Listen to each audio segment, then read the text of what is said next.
नमस्कार। खेत खजाना में आपका स्वागत है। आज जून महीने की 9 तारीख है और दिन है रविवार। वैसे तो आज मार्केट बंद है, बाजार बंद है, कहीं से किसी भाव की कोई उपलब्धता नहीं है, लेकिन जो बंद मार्केट की जो आवाज़ सुनाई दे रही है उसकी आवाज़ को अगर सुने तो लगता है कि सोमवार से जो कल से जो नया सप्ताह बाजार में शुरू हो रहा है उसमें बाजार खाद्य तेलों में विशेष रूप से तेल तिलहन के विशेष रूप से लगता है कि बाजार कुछ सुधार की तरफ बढ़ सकता है। जिस ढंग से शनिवार को सरसों के बाजार में 125 रुपये तक की गिरावट भरतपुर मंडी में आई थी और शाम के समय उसमें फिर 65 रुपये तक के लगभग का सुधार हो गया था, उससे लगता है कि सरसों की जो आपूर्ति है, उपलब्धता है, वो काफ़ी कम है। हालांकि इस बीच हैफेड द्वारा लगातार पहले 4, 5, 6 जून और बाद में 11, 12, 13 जून के लिए टेंडर जारी किए गए। पहले भी 50,000 टन के टेंडर जारी किए गए और अब फिर 52,000 टन के टेंडर जारी किए गए हैं या किए जा रहे हैं। इस बीच ये भी पता चला है कि पिछले 3 टेंडर के अंदर भी कोई ज़्यादा बड़ी मात्रा के अंदर सरसों की बिक्री नहीं हो पाई। हालांकि अभी ये भी स्पष्ट नहीं है, जो मेरे सूत्र ये कहते हैं कि ये 2022 का जो स्टॉक है वो बिकवाली के लिए बाहर निकाला जा रहा है और अभी जो फिलहाल जो इस साल जो नया सरसों खरीदा गया है उसमें से शायद बिक्री नहीं हो पा रही है, बिक्री नहीं की जा रही है। लेकिन ये बिक्री का एक जो मनोवैज्ञानिक दबाव है वो बाजार पर दिखाई दे रहा है। उसके चलते बाजार 100-200 रुपये बढ़ने के बाद में 50 रुपये 100 रुपये टूटता भी है, यानी बाजार जितनी स्पीड से बढ़ता है उतनी ही स्पीड से बाजार वापस आ जाता है। लेकिन जो आपूर्ति बता रही है, जो सप्लाई बता रही है, जो उत्पादन के आंकड़े बता रहे हैं, जो कुल बिजाई कितने क्षेत्र में हुई और उसके बारे में अब अलग अलग विशेषज्ञों की राय आने लगी है।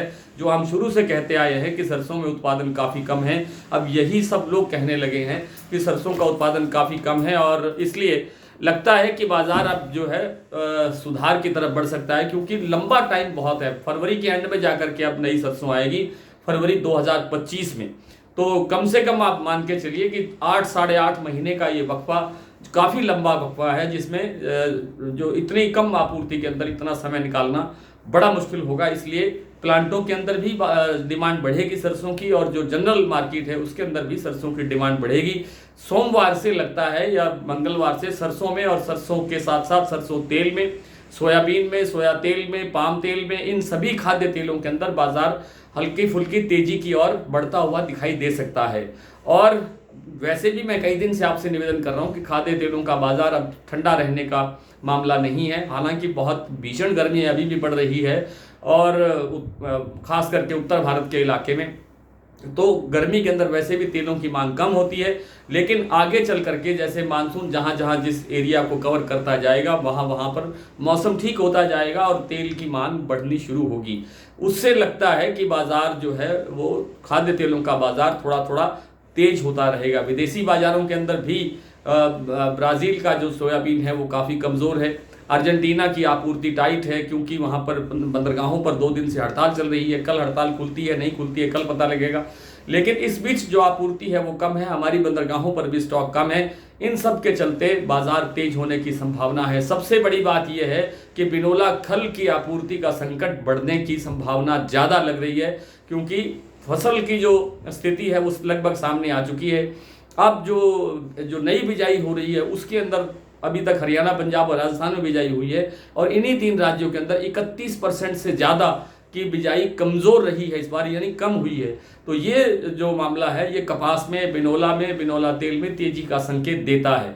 कुछ लोग गेहूं के बारे में जानना चाहते हैं, तो गेहूं के अंदर भी जैसा मैंने पहले निवेदन किया था कि बाजार 2600-2700 रुपये तक जरूर पहुंच सकता है और वो 2600-2700 रुपये, 2600 तो पहुंच गया है। 2640 रुपये कल बाजार बंद हुआ था।